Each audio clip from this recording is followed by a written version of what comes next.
जय शिवराय. बलिदान मास दिवस 12वा. शस्त्रास तहान अमुच्या अरिशोणितांची शमणार प्राशुनी कुळी रणिमलेंछतेची खडगात नित्य वसते तुळजा भवानी हे दिव्य सत्य कथिले शिवभूपतींनी. आणि या श्लोकाचा अर्थ असा आहे की छत्रपती शिवाजी महाराज आणि धर्मवीर छत्रपती संभाजी महाराज यांच्याप्रमाणेच आपलं शस्त्रही स्वधर्माच्या विरोधात जाणाऱ्या आणि रयतेला त्रास देणाऱ्यांच्या विरोधातच उगारलं गेलं पाहिजे आणि त्यांचा ऱ्हास करूनच ते म्यानबंदही झालं पाहिजे.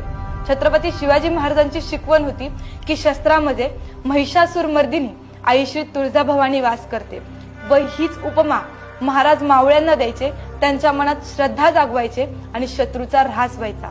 हीच शिकवण आपणही आपल्या मनात साठवली पाहिजे आणि आजही धर्माच्या विरोधात जाणाऱ्यांचे आवाज तिथल्या तिथे ठेचले पाहिजे. जय शंभूराजे.